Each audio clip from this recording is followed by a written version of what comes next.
Ẹ kú dédé àsìkò yín gbogbo ibi tí ẹ ti ń gbọ́ mi nílé lóko tàbí lẹ́yìn òde, ẹ jẹ́ kí a gbàdúrà. Ayé ayé nínú àwọn ọ̀run, adúpẹ́ fún àánú àti oore ọ̀fẹ́ tí a rí gbà o. Adúpẹ́ nítorí tí ẹ kà wá mọ́ àwọn alààyè ọkàn lénìí.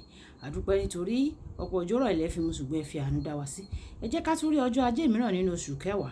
A fi ògo àti ọlá forúkọ yín nítorí ajé ọrọ̀ ìbùkún yóò wá sílé wa ní ọ̀sẹ̀ yìí àti ní gbogbo ọjọ́ ayé wa. Ọ̀rọ̀ tí a ó gbọ́ lẹ́yìn kò sì ní dá wa lẹ́bi ní ọjọ́ ìdájọ́ nítorí tí a gbàdúrà ní orúkọ Jésù Olúwa wa. Àmín àmín ní orúkọ Jésù. Ìwé ọ̀run ṣíṣí tí a ti ọwọ́ olùṣọ́ àgùntàn Enoch Adeboye kọ. Ẹni ọjọ́ ajé ọjọ́ kẹrìndínlógún oṣù kẹwàá. Àkòrí tí a ó gbéyàwó sọ wípé oore ọ̀fẹ́ tòótọ́. Oore ọ̀fẹ́ tòótọ́. A mú àkọ́sórí wa nínú ìwé Róòmù orí ìkẹfà ẹsẹ̀ ìkẹrìnlá. Róòmù orí ìkẹfà ẹsẹ̀ ìkẹrìnlá. Nítorí ẹ̀ṣẹ̀ kì yóò ní ipa lórí yín, nítorí ẹ̀yin kò sí lábẹ́ òfin bí kò ṣe lábẹ́ oore ọ̀fẹ́.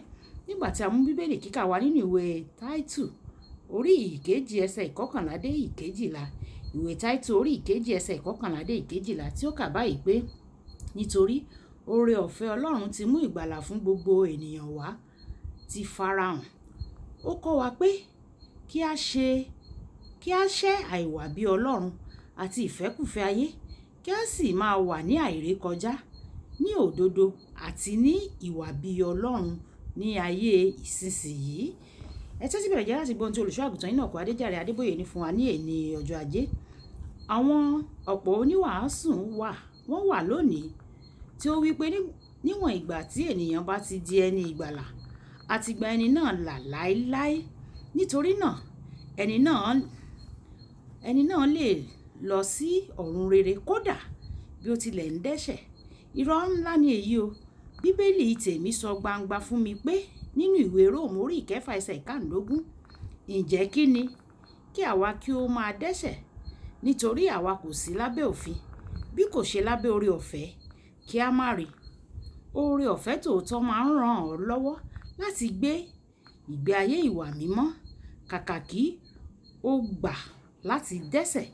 Ohun tí oore ọ̀fẹ́ Ọlọ́run máa ń ṣe ni pé yóò fún ọ ní agbára láti gbé ìgbé ayé láti borí ẹran ara. Nípa oore ọ̀fẹ́ ni a fi gbà ọ́ là. Ìwé Éfésù orí ìkejì ẹsẹ̀ ìkẹrin àti dé ìkarùn-ún.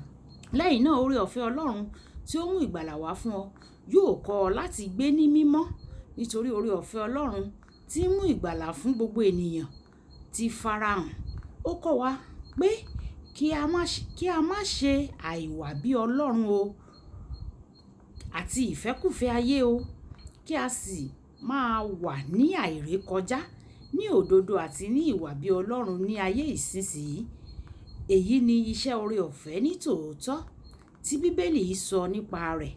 Ẹni tí ó gbà wá là tí ó sì fi ìpè mímọ́ pè wá kì í ṣe gẹ́gẹ́ bí iṣẹ́ wa o, ṣùgbọ́n gẹ́gẹ́ bí ìpinnu àti oore ọ̀fẹ́ tirẹ̀ tí a fi fún wa nínú Kristi Jésù láti ayérayé. Ìwé Tímótì kejì orí ìkíní ẹsẹ̀ ìkẹsàn-án. Jọ̀wọ́ má ṣe fi etí sí ẹnikẹ́ni tí ó bá sọ fún ọ pé oore ọ̀fẹ́ Ọlọ́run fi àyè gba láti máa dẹ́ṣẹ̀. Iṣẹ́ láti ọ̀dọ̀ èṣù nìyẹn o, tí ó kó pọ̀ dáradára láti rán àwọn ènìyàn lọ sí ọ̀run àpáàdì. Èṣù mọ̀ pé kò sí ẹlẹ́ṣẹ̀ kan tí yóò wọ ìjọba Ọlọ́run. Nítorí náà ó wú ọ̀nà yìí àti ọ̀rọ̀ yìí papọ̀ fún àwa Kìrìsìtẹ́nì láti ní dájú pé wọ́n tẹ̀síwájú láti máa dẹ́ṣẹ̀ kódà lẹ́yìn tí wọ́n ti jẹ́ ìpè pẹpẹ, ṣùgbọ́n yóò kùnà lórí rẹ àti èmi ní orúkọ Jésù. Mo ti ní àwọn ìránṣẹ́ Ọlọ́run ńláńlá tí wọ́n bá mi jiyàn lórí ọ̀rọ̀ yìí.